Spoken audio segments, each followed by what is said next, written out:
हो राजधानी। और अभी तो 10 से 15 साल में ये लोग आए और इनने हमेशा इनसे झूठे वादे किए और इनसे वोट लिए। 35% वोट है तो फट गई थी।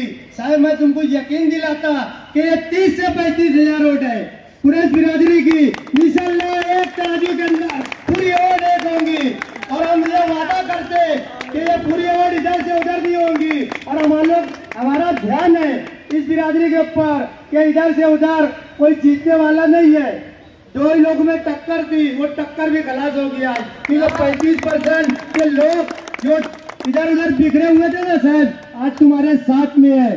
तो आज मैं तुमको एक गुड न्यूज देता हूँ, मुबारकबाद देता हूँ कि ये बैलेंसिंग वोट, ये बिगर मौजे की वोट, ये बिरादरी देने वाली है, किसी से पैसा लेने वाली नहीं है, ये फ्री में वोट देती। लेकिन ये बात याद रखना चाहिए साहब कि ये लोगों को बहुत एड़ा बना है लोगों ने, लेकिन आज ये उन लोगों को छोड़कर वो लोगों को एड़ा बना दिए। तुम पे भरोसा किए, इंशाअल्लाह ये नजरअंदाज नहीं होना चाहिए। बहुत लोगों ने बोला कि एमएलए बने, ये काम करके देंगे। इस्माइल मुफ्ती साहब ने बहुत बोले एमएलए बने के भैया मार्केट का 48-40 बेस के ऊपर जो तुम्हारा स्लैटरिंग हाउस था वो तुम्हारी रोजगार का जरिया था, वो हाथों से चले गया है ना, वो मैं चुन के आके बना के दूंगा। अरे भैया 10 साल एमएलए थे तुम, 10 साल, जब क्यों नहीं हमको ये विश्वासन दिए कि चलो हम ये काम करके दे देते, क्यों नहीं किए? एमएलए का टाइम उनका वक्त तो खलास हो गया, उसके बाद हमको एड़ा बनाएंगे। हम एड़ा बनने वाले नहीं है। हम लोगों ने 35% लोगों को, आसिफ शेख रशीद ने आज इनसे वादा किया था कि भाई आओ तुम मेरी बात सुनो और मेरे काम को देखो। काम के देखने के बाद ये हमारी बिरादरी 30 से 35 साल के बाद एक ये नई वोट आसिफ शेख रशीद को मिलेंगी। और खाली बात करते करते हमारे साहब ने उनको 75 लाख रुपए का जमात खाना बना के दिया। उनकी उम्मीद ऐसी जागी कि ये एमएलए को आज हमने कुछ भी नहीं, वोट भी नहीं दिया, लेकिन इनका भरोसा एतमाद कितना है कि 35 लाख रुपए का जमात खाना फंड के साथ, जगहों के साथ बनाकर देने की बात किसी ने किया तो हमारे आसिफ शेख रशीद ने। अस्सलाम वालेकुम। हाज़रीन, आखिर तक आप लोगों की तालियां कम नहीं होनी चाहिए। मैंने पहले ही कहा कि कुरैश बिरादरी का प्रोग्राम है, बड़े दिलदार लोग होते हैं कुरैश बिरादरी में। आखिर तालियां बजाए सईद पहलवान साहब जो है आसिफ शेख रशीद साहब की खिदमत में बुलाए अकीदत पेश कर रहे हैं। उसके बाद जो है वो सईद कुरैशी साहब की खिदमत में शॉल का नजराना पेश कर रहे हैं। अब सईद कुरैशी साहब शॉल का नजराना पेश करें। अल्लाह पाक इस मोहब्बत को कायम रखे, इसको नजरे जाफर पहलवान साहब के हाथों जाफर पहलवान कुरैशी साहब और अयूब कुरैशी साहब, अयूब पहलवान साहब, तमाम जो है साबिर भैया, उनका भी इस्तेकबाल। उसके बाद साबिर कुरैशी साहब का भी इस्तेकबाल आसिफ शेख रशीद साहब कर रहे हैं। हाजी अयूब कुरैशी साहब का इस्तेकबाल सईद कुरैशी साहब कर रहे हैं। पुरजोर तालियां बजाए। हाजिरी ये कुरैश बिरादरी के दोनों जिम्मेदारान हैं। अफजल मास्टर साहब वो तशरीफ ले आए, सईद कुरैशी साहब उनका इस्तेकबाल कर रहे हैं। शॉल पहनाई जा रही है हाजी अयूब कुरैशी साहब को। उसके बाद जो मिलकर है तमाम जिम्मेदारान का आप तमाम लोग इस्तेकबाल करें, सभी लोगों का इस्तेकबाल आप कीजिए। हाजिर हमें हमारे लीडर को भी सुनना। ताहिर कुरैशी साहब का इस्तेकबाल जो है अयूब पहलवान साहब कर रहे हैं।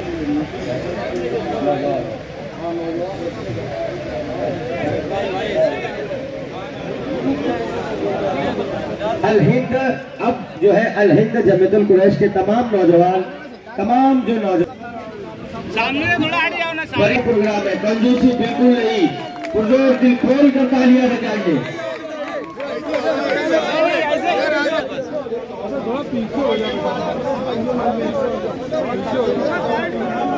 इधर से भी राउंड बढ़ाओ ना जरा, थोड़ा राउंड ऐसे इधर से बढ़ा दो, सब आ जाएंगे भैया।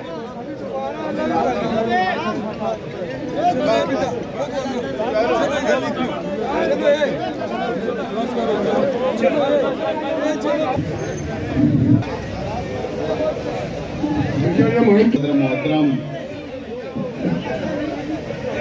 मोहम्मद सईद कुरैशी साहब,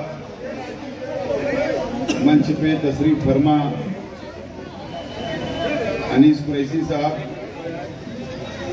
साबिर कुरैशी साहब, जाफर कुरैशी साहब, हाजी अयूब कुरैशी साहब, अब्दुल्ला कुरैशी साहब, शौकत कुरैशी साहब, सलाम कुरैशी साहब, इकबाल कुरैशी साहब, अयूब कुरैशी साहब, राजू कुरैशी साहब, अफजल मास्टर साहब, हाजी हनीफ कुरैशी साहब, रफीक टाटा साहब, सलीम भाई कुरैशी, अब्दुल्ला कुरैशी साहब, सलीम हाजी कुरैशी साहब,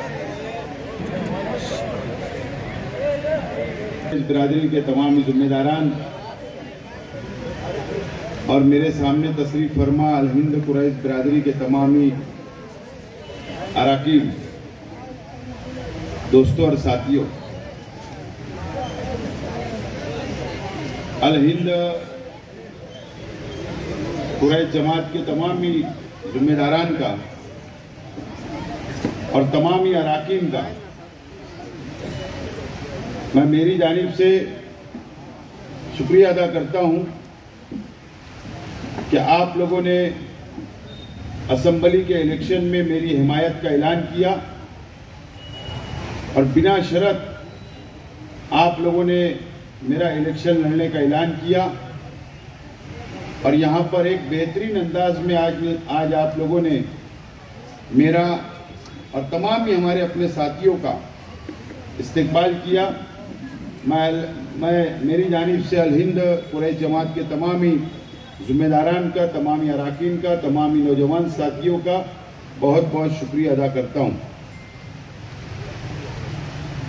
अल हिंद कुरैश जमात की एक तारीख है 1955 में हिजरत करके उत्तर प्रदेश से, यूपी से मालेगांव शहर आई और अपना हलाल रोजगार मेहनत करके, कष्ट करके यहां पर अपना रोजगार किया और मालेगांव शहर को अपना शहर बनाया और अल हिंद कुरैश जमात के जो बुजुर्ग थे, आज दुनिया में नहीं है, जो अभी सही सेठ तो अभी हमारे साथ है, सदर है आज जमात के नूरुल हुदा पहलवान साहब,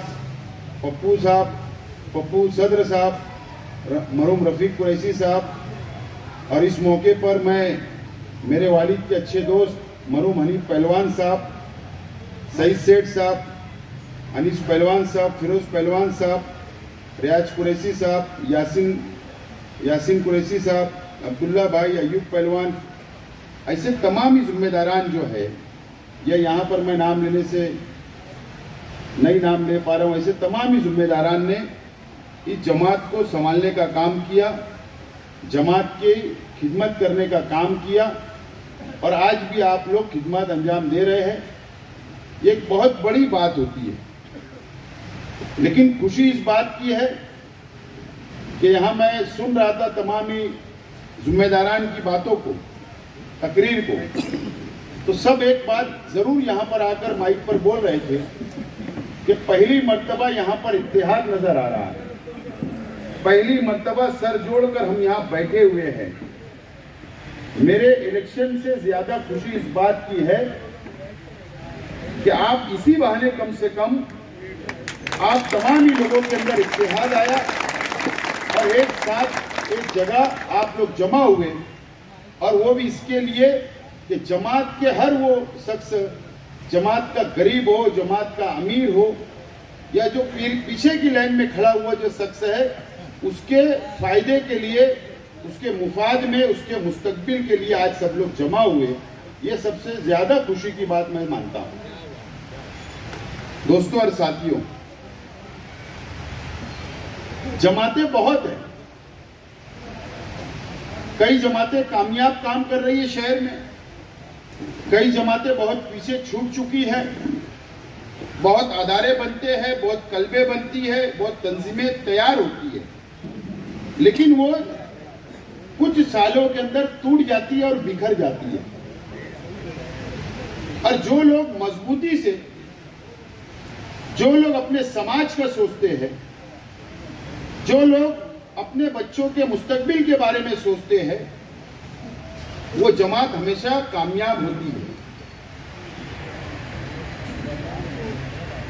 लेकिन आज हम लोग यहां पर सर जोड़कर आप लोग बैठे हैं, इंशाअल्लाह आइंदा मुस्तकबिल के लिए, जमात के अरकान के लिए, जमात के बच्चों के मुस्तकबिल के लिए मैं समझता हूं सबसे बड़ा कदम और सबसे अच्छा कदम आज आप लोगों ने उठाया है। मैं मुबारकबाद देता हूं आप लोगों को। ये बात बिल्कुल सच है कि हमारी मुलाकात इलेक्शन से पहले हुई जिम्मेदारान के साथ, और उस वक्त जिम्मेदारान की डिमांड थी कि एक जमात खाना अल हिंद कुरैश जमात का होना चाहिए, जमीन होना चाहिए, जमात खाना तामीर होना चाहिए, ताकि जमात के लोगों की शादी वहां पर होता रहे। और जमात के जिम्मेदारान उस वक्त जब मेरे पास आए तो मैंने यही वादा किया, जमात खाने की मंजूरी लाकर दूंगा। और देखो फारूक कुरैशी साहब और बाकी साथियों की एक हिकमत अमली थी कि जमात खाने के लिए जो ठहराव लगता है, जो जमीन लगती है, शेख रशीद साहब के हयाती में, शेख रशीद साहब जब मेयर थे उस पीरियड में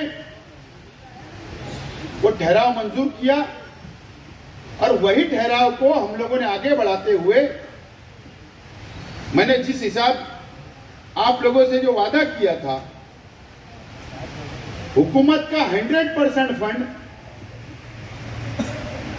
गवर्नमेंट से मैंने मंजूर करवाया और 75 लाख रुपया जमात खाने के लिए फंड मंजूर करवाया, और उसका जो जीआर, उसकी मंजूरी की कॉपी जिम्मेदारान को बुलाकर मैंने हाथ में सौंपी। अब ये कहां बनने वाला है आप लोगों को पता है, महाद मिल्लत के बाजू में जो ओपन स्पेस है सर्वे नंबर 130 का, मैंने भी अखबारात के अंदर पढ़ा कि वहां पर जॉगिंग ट्रैक बनने वाला है।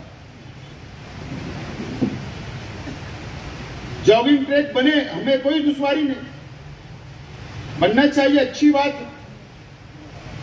लेकिन कमिश्नर ने मंजूरी देते वक्त कम से कम यह सोचना चाहिए था कि कोई ठहराव वहां पर मंजूर है। तो आप लोगों को फिक्र करने की जरूरत नहीं है, ठहराव भी मंजूर है, और उसी जगह के ऊपर हुकूमत महाराष्ट्र ने जो कमिश्नर के गॉडफादर वहां बैठे हैं मंत्रालय में, उन लोगों ने उसी जगह के ऊपर मंजूरी दी है। तो हुकूमत बड़ी है, कमिश्नर बड़ा नहीं है। उसका एग्रीमेंट, उसका कब्जा पावती, वो तमाम ही कानूनी मंजूरी हम लोगों ने 90% ले ली है, और 10% जो उसका पेपर वर्क रह गया है, तो आप लोग फिक्र मत करो। वो फारूक कुरैशी और हम दोनों की जिम्मेदारी है कि हम लोग वो आप लोगों को पूरा एग्रीमेंट, कब्जा पावती, भाड़ा पावती, जो थोड़ा काम रह गया है वो मुकम्मल करके आप लोगों को सौंप दिया जाएगा। आप लोग फिक्र करने की कोई जरूरत नहीं है। फारूक कुरैशी साहब और आप लोग की डिमांड है, बिल्कुल मैं मानता हूं कि 75 लाख रुपए से वॉल कंपाउंड भी बनाना और शादी हॉल भी बनाना, मैं मानता हूं कम, लेकिन आप लोग इत्मीनान रखें, अल्लाह से दुआ करिए कि अल्लाह ताला इस इलेक्शन के अंदर मुझको कामयाब करे। आप दुआ करें अल्लाह ताला से, इंशाअल्लाह वो 75 नहीं और हम 1 करोड़ मंजूरी लेके आएंगे। कोई फिक्र करने की जरूरत नहीं, कोई फिक्र करने की जरूरत नहीं फंड की। और 15 करोड़ है अपने पास, 15 करोड़ में से मैं और बढ़ा के भी दे दूंगा, कोई नई मंजूरी लाने की जरूरत नहीं है आपको। आप लोग बिल्कुल इत्मीनान रखो। और मैं तमाम ही बिरादरी के नौजवानों से, जिम्मेदारान से कुछ मशवरा देना चाहता हूं इस मीटिंग के अंदर कि जमात खाने तक हम लोग महदूद ना रहे, जमात खाने तक महदूद ना रहे। सर की मैं बातें सुन रहा था, सर मेरे ख्याल है भुसावल के पास रावेर फैजपुर में ना यावल में मुलाकात हुई थी मेरी, उनकी तकरीर मैं सुन रहा था। जब मैं आया तो वो बहुत मुकम्मल बातें जो कर रहे थे, वो कानूनी बातें कर रहे थे, वो रिजर्वेशन की बातें उन्होंने की, उन्होंने संविधान की बातें की, रिजर्वेशन की बातें उन्होंने की, बहुत अच्छी बातें हैं। मैं उसी को सिर्फ आगे बढ़ाना चाहता हूं कि आज जो नौजवान है, जो हमारे घर के अंदर नौजवान है, लड़के हैं या लड़कियां हैं, आज एक हर इंसान, हर माँ बाप ये चाहते हैं कि मेरा बच्चा एजुकेशन तालीम हासिल करे, वो टीचर बने, वकील बने, डॉक्टर बने, इंजीनियर बने, सब माँ बाप की ख्वाहिश होती है। तो आप लोग यहां महदूद नहीं रहते हुए वहीं जमात खाने के अंदर आप लोग एक स्टडी सेंटर भी कायम करें, वहां अच्छे टीचर लगाए, और बिरादरी के जो बच्चे और बच्चियां हैं जो तालीम हासिल करना चाहते हैं, जो आला तालीम हासिल करना चाहते हैं, तो आप लोग उनकी रहनुमाई करें, वो बच्चों को ट्यूशन अच्छी क्लासेस का लगवाइए, वो बच्चों को आगे बढ़ाने का काम आप लोग करिए। और उसी के साथ साथ आप एक एजुकेशन अदारा भी डाल सकते हैं, आप प्राइमरी स्कूल की भी बुनियाद रख सकते हो, आप हाई स्कूल की भी बुनियाद रख सकते हो, आप लोग अलग अलग कोर्सेज के तालीमी अदारे भी डाल सकते हो। इस ताल्लुक से भी आप लोगों को एक लाएमल बनाना पड़ेगा, जिम्मेदारी सौंपना पड़ेगा। कमेटी नौजवानों की जो तालीम याफ्ता नौजवान बिरादरी में, उनको आगे लाकर उनकी कमेटी बनाकर उनको काम सौंपना पड़ेगा, उनको जिम्मेदारी दो, और तमाम ही जिम्मेदारान जो है वो उनकी सरपरस्ती करे, ताकि आप सरपरस्ती करोगे तो वो अच्छे रास्ते पे चलेंगे, अच्छा रास्ता बताएंगे, आप उनको मशवरा दो और उनको आगे बढ़ाओ। ये मेरा अपना मशवरा रहेगा। और मैं सिर्फ इलेक्शन तक मैं बात नहीं कर रहा हूं आपसे। इंशाल्लाह अगर अल्लाह ताला ने मुझे कामयाब किया, आप लोगों की मदद रही, शहर के अवाम चाह, तो आप लोग इत्मीनान रखो। आप सिर्फ सोचो कि मुझे ये क्लास शुरू करना, हमको ट्यूशन क्लास, आप फिक्र क्यों करते हो? आपको क्लासरूम बनाना मैं तैयार हूं ना, आपको थोड़ी पैसा देना है, आपको स्कूल डालना है, मंजूरी लेना है, आप प्रपोजल दाखिल करिए, मंजूरी हम मंत्रालय से ला कर देंगे।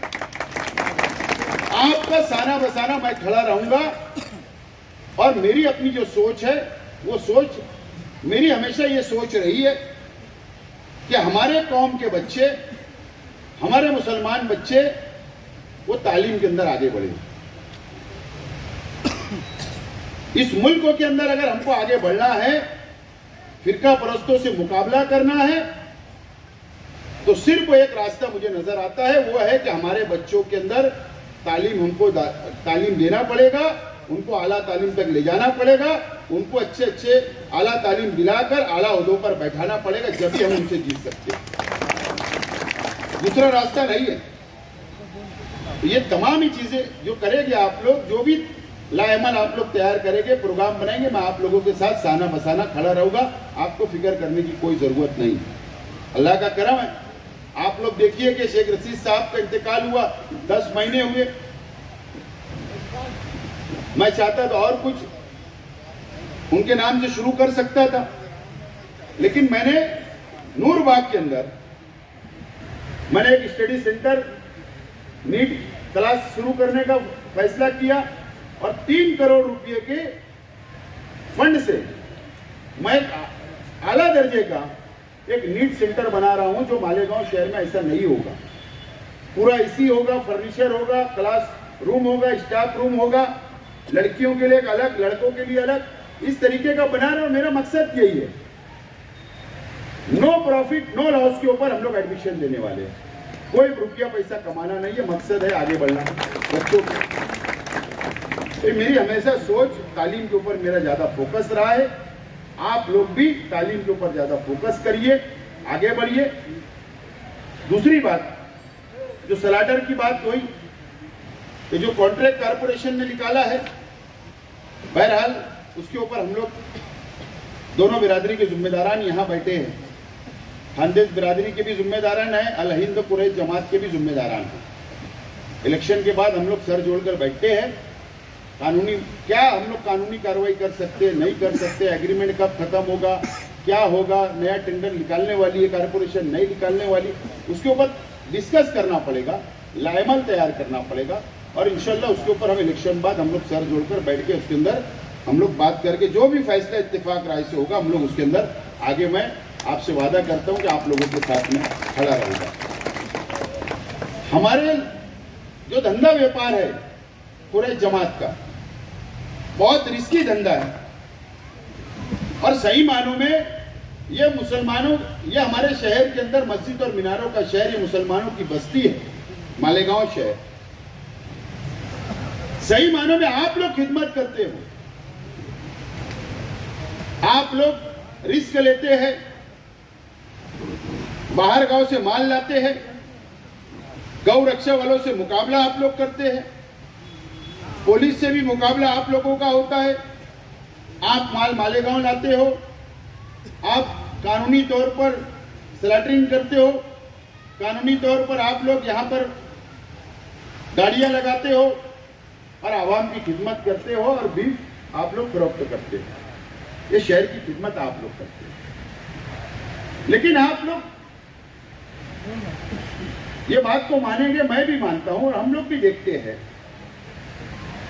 कि 2014 से लेकर आज तक गौ रक्षा समिति का जो आतंक बढ़ता जा रहा है, जो दादागिरी बढ़ती जा रही है, वो आप लोगों के सामने। आप चाहे नवापुर से माल लाओ, चाहे धुलिये रास्ते से लाओ, 40 गांव रास्ते से लाओ, मनमाड़ रास्ते से लाओ, कहीं से भी तुम माल लाओ, गौ रक्षा समिति वाले हर जगह के आप लोगों को तकलीफ देने का काम करते हैं, नौजवानों को मारने का काम करते हैं, गाड़ी का टायर पंचर कर, भान के मार, तरह तरह की मुसीबतें आप लोग उठाते हैं। ये तमाम ही चीज हमारे शहर के एमएलए साहब को आवाज उठाना चाहिए था।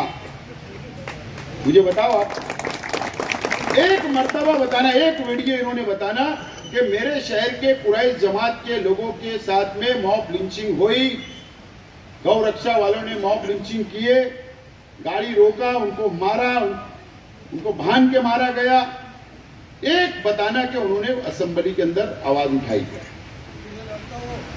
मुझे बताओ, असेंबली हाउस ऐसा होता है कि वहां पर अपने शहर के मसाइल, कौम के मसाइल, एक एमएलए की जिम्मेदारी है वहां जाकर आवाज उठाए। और जब वहां आवाज उठाएंगे तो पुलिस पर प्रेशर आता है, डिपार्टमेंट पे प्रेशर आता है और डिपार्टमेंट फिर गौ रक्षा वालों को सबक सिखाएंगे। अब एमएलए अगर वहां कुछ बोलते ही नहीं है, कुछ बोलेंगे ही नहीं, ना पुलिस पे दबाव होगा, ना गौ रक्षा वालों पे दबाव होगा। ये जिम्मेदारी उनकी अपनी थी, लेकिन उन्होंने निभाया नहीं। आप लोग 5 साल का जायजा ले लीजिए। तो मुझे बताना, एक वीडियो लाकर बताना असेंबली की, शेख आसिफ को जेल में भेजो, ये वीडियो तो आ गई। गौ रक्षा वालों को जेल में भेजो, ये वीडियो नहीं हमने देखा। देखे क्या आप लोग? उनकी जिम्मेदारी थी। अभी बकरीद का त्योहार था, मार्केट के अंदर माल खरीदा गया। मुझे बताइए आप लोग, वहां पर गौ रक्षा वालों ने पूरा घेर लिया, एहतजाज किया। एमएलए साहब की जिम्मेदारी थी वहां जाते, मार्केट में बैठते, मार्केट के उनके बात किए क्या? मार्केट भी हुकूमत के अंडर चलती है। जो बॉडी बैठती है वो भी इलेक्शन होता है, गवर्नमेंट के कानून के मुताबिक मार्केट चलती है। महाराष्ट्र हुकूमत के अंडर में वो मार्केट चलती है।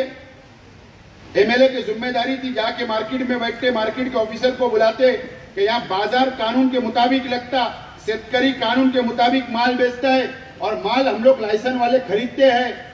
जाकर वहां पर नुमाइंदगी की जरूरत थी, नुमाइंदगी करना चाहिए था। ये तो वहां तक पहुंचे ही नहीं, वहां गए नहीं, और जो एक दो लोग गए उन्होंने काम बिगाड़ दिया। कुछ लीडर जो आज असेंबली लड़ रहे वो वहां जाकर बैठ गए, चालू यूट्यूब वाले ले जाकर वहां बयानबाजी किए, वीडियो वायरल हो गई। ये बोलने की जरूरत ही नहीं थी ना कि बकरीद के इस्तेमाल खरीदे हमने। अरे हमने तो पालने के वास्ते खरीदे थे, इन्होंने बोल दिया कुर्बानी का है, बेवकूफी किए। लेकिन एमएलए की जिम्मेदारी थी कि वहां जाके माल छुड़वा के देते। मेरी मालूमात है कि आज तक माल नहीं छुड़ा, बाहर नहीं निकला।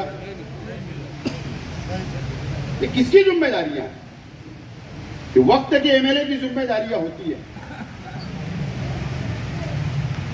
तो आप लोगों को सोचना है, आपके रोजी रोटी से जुड़ा हुआ मसला है। ये तमाम ही चीजें एक अच्छा, ताकतवर, मजबूत नुमाइंदा, दमदार नुमाइंदे की आज जरूरत है।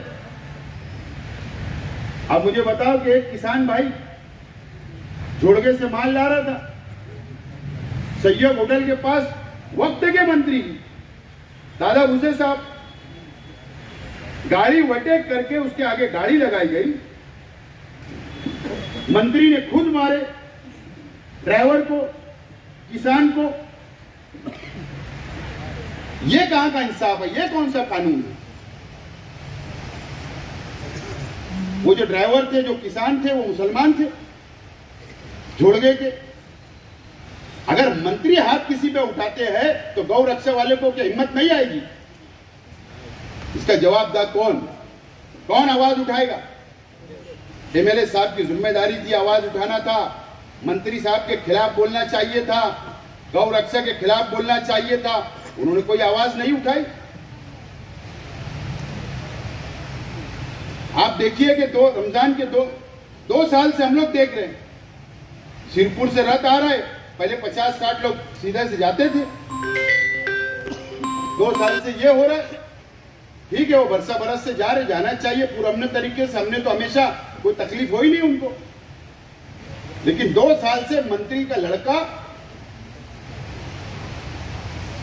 वहां पर 40 गांव फाटे पे रथ को रोका जा रहा है, हजारों हिंदू भाई इधर से लेकर जा रहे हैं उनको साथ। रमजान महीना है, अफ्तार का वक्त है, तरावी की नमाज चल रही है, और रथ यहां से 10,000 15,000 का मजमा जाता है, मुसलमानों के खिलाफ बोलते जा रहे हैं। दुकानें तोड़ी गई मोबाइल की, कोई आवाज नहीं उठाई।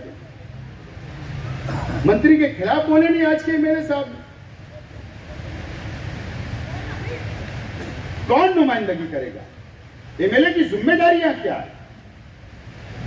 रोड गटर बनाना तो मेंबर की भी, वो तो मेंबर भी बना लेता है, कारपोरेटर भी बनाता है।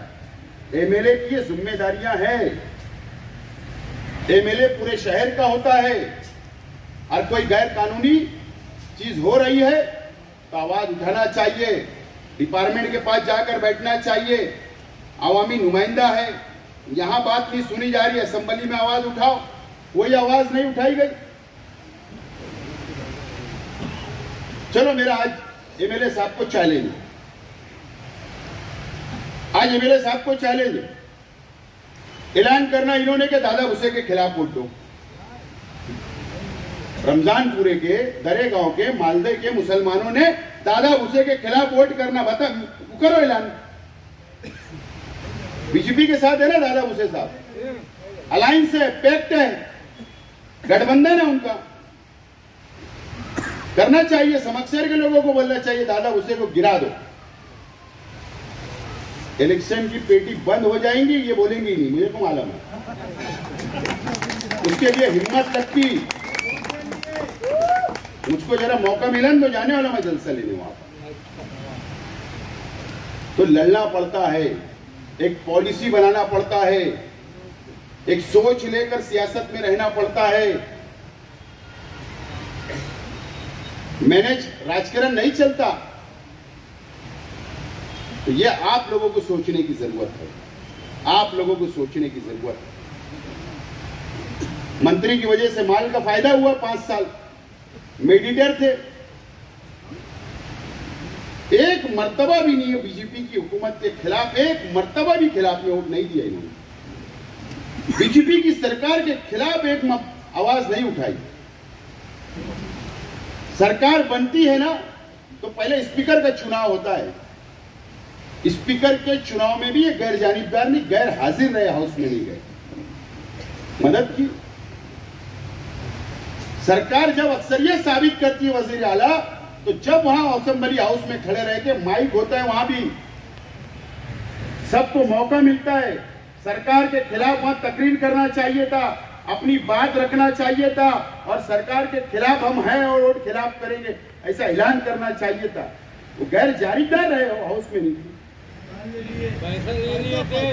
इमरान प्रताप बड़ी जब राज्यसभा का मेंबर बना, उस वक्त 3-4 राज्यसभा के मेंबर बने, उस वक्त भी इन्होंने बीजेपी और शिवसेना के राज्यसभा के मेंबर को वोट दिया। एमएलसी जब बना, एमएलसी का चुनाव हुआ, जो एमएलए को हक होता वोट देने का, जब भी शिवसेना और बीजेपी के लोगों को इन्होंने वोट दिया। यहां कौम मिल्लत की दुआई दी गई, वोट ले ली गई, जज्बाती बातें नौजवानों को बोली गई, जज्बात में लाया गया, वोट ले ले चले गए। 5 साल कोई पता नहीं। ये आप लोगों को और ये शहर की आवाम को समझना चाहिए। मैं तो तैयार हूं, मैं तो आपका भी काम करने के लिए तैयार हूं, मैं तो शहर के लोगों का भी काम करने के लिए तैयार हूं, मैं तो बुनकर भाइयों का भी काम करने के लिए तैयार हूं, मैं तो मजदूरों का भी काम करने के लिए तैयार हूं। मैं शहर के तमाम ही तबका को साथ लेकर चलने का मैं तैयार हूं, उनको साथ लेकर चलना चाहता हूं, काम करना चाहता हूं, शहर को आगे ले जाना चाहता हूं, शहर के असेंबली के अंदर बैठ के नुमाइंदगी करना चाहता हूं। मेरी नुमाइंदगी अगर आपको देखना, कल मेरी स्क्रीन की गाड़ी निकलने वाली है, मैंने क्या क्या काम किया, क्या असेंबली में आवाज उठाया, कौम के लिए क्या किया, चौक चौराहों पे घूमेंगे, आप देख लेना, वहां खड़े रह के मैंने आवाज उठाया होगी नहीं 5 साल। तो इसको नुमाइंदगी बोलते हैं।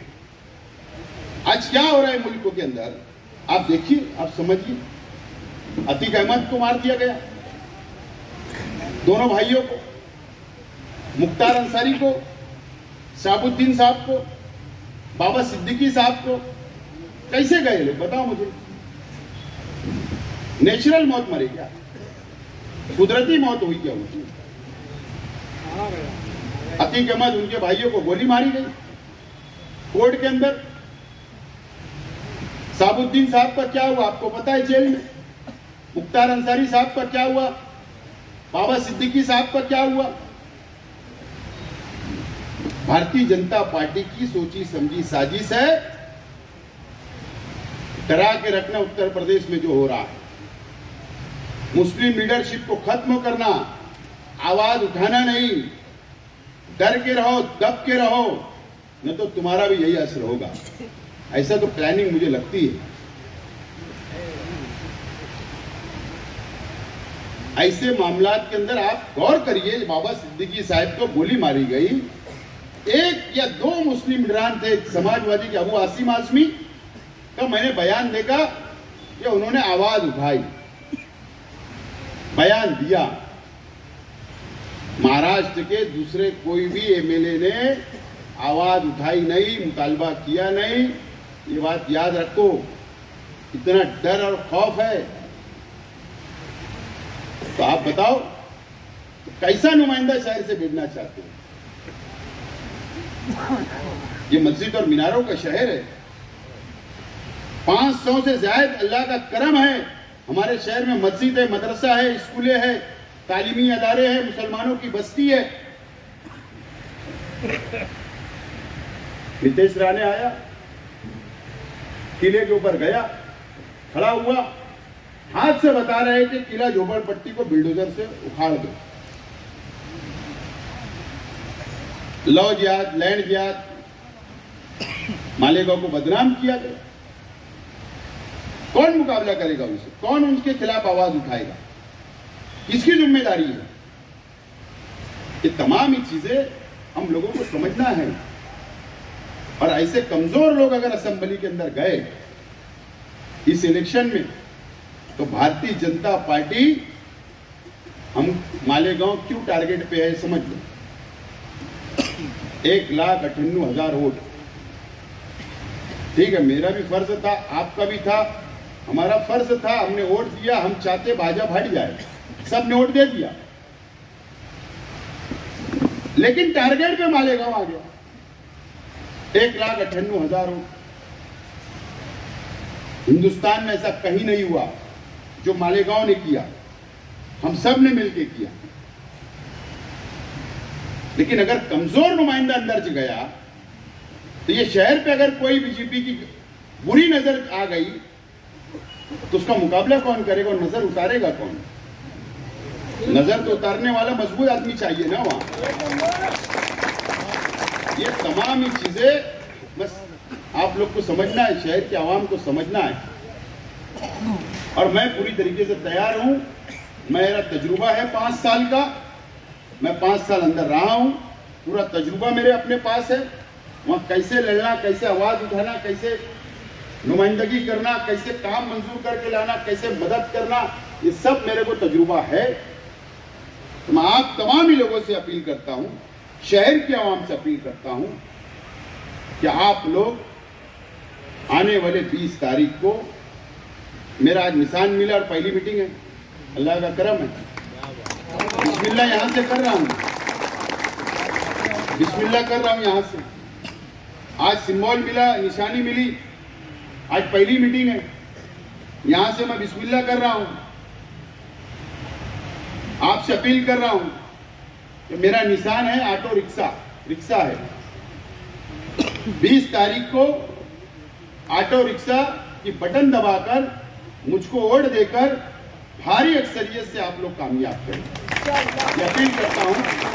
और अपने परिवार की वोट, अपने रिश्तेदारों की वोट, अपने गली मोहल्ले की वोट, अपने दोस्तों की वोट, अपने शहर के अंदर जहां जहां भी आपके दोस्त हैं उनको सबको आप लोग कन्विंस करिए, बताइए बातों को। मैं आप लोगों को यकीन दिलाता हूं, आपके कारोबार के मसाइल हो, आपके जमात के मसाइल हो, आप हमारे नौजवानों के मसाइल हो, हमारे बच्चों के मुस्तकबिल के मसाइल हो, आपकी जमात जब भी मुझे आवाज देगी मैं आपके साथ शाना बशाना खड़ा रहूंगा, हर वक्त आपके साथ रहूंगा। और आप लोगों को पता है सबसे ज्यादा मोहब्बत तो हमने आप लोगों से की शेख रशीद साहब ने। फारूक कुरैशी को टिकट दिए कि नहीं?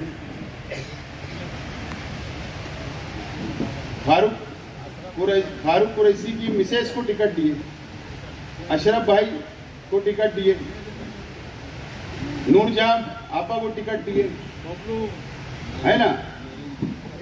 नहीं, ये तो चुन के आए, जैसे बता रहा हूं। 3 कारपोरेटर थे ना बॉडी में, 3 कारपोरेटर हमने दिए, इसराइल कुरैशी को दिए, फरीद सेठ को भी टिकट इससे पहले दिए, जफरा पहलवान को भी दिए। शेख रशीद साहब ने कभी भी आप लोगों के साथ, दोनों बिरादरियों के साथ कभी नाइंसाफी नहीं की, कभी नाइंसाफी नहीं की। और आप लोग इत्मीनान रखो, मैं भी इंसाफ करूंगा दोनों बिरादरियों के साथ, आप लोगों को लेकर चलूंगा। और हजरत ने तो पिछले टाइम एक भी टिकट नहीं दिए। ये तमाम ही चीजें आप लोग समझना है कि इंसाफ कौन करता है, कौन लेकर चलता है, ये समझने की जरूरत है। सिर्फ जज्बाती बातों से नहीं होगा।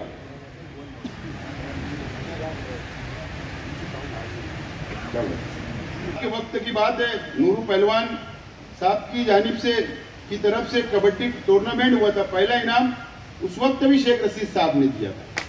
तो ये कुछ बनावटी बात नहीं है। शेख रशीद साहब के मामा अनीस कुरैशी साहब मेरे नाना है, एकदम घरेलू मामला, पारिवारिक संबंध, यानी ये कोई छुपी हुई बात नहीं है। हाँ, फारूक कुरैशी, बबलू कुरैशी, चच्चा लोग हैं, पप्पू भाई। तो बोलने का मतलब ये तमाम ही बहुत क्लोज रिलेशन है। और मैं चाहता कि आज शेख रशीद साहब दुनिया में नहीं है। शेख रशीद साहब की आपकी जो मोहब्बत थी, मैं चाहता हूं आप लोग मेरे साथ बरकरार रखें, मैं आपके साथ बरकरार रखूंगा। आप लोग मुझे लेकर चलो, मैं आपको लेकर चलूंगा, मैं सबके साथ इंसाफ करूंगा। आज जिम्मेदारी परिवार की, पार्टी की, शहर की, कार्यकर्ताओं की मेरे ऊपर है। मैं जिम्मेदार हूं, मैं सबको साथ लेकर चलूंगा, सबको इत्मीनान से काम करूंगा, कोई फिक्र करने की जरूरत नहीं। बस आप मुझे नुमाइंदा बना के असेंबली में भेजो, इंशाल्लाह मैं तमाम ही मसाइल आपके हल करूंगा। आप लोगों से अपील करता हूं कि 20 तारीख को मुझे वोट देकर, रिक्शा निशान पर वोट देकर कामयाब करें। बहुत बहुत शुक्रिया। डायमंड कारपेट, हमारे वहाँ कारपेट, ग्रास, हेडलोन, रेलवे वाला कारपेट होलसेल रेट में दिया जाता है। हमारा पता याद रखें, मुस्तफा बंगार बाजार, डायमंड कारपेट।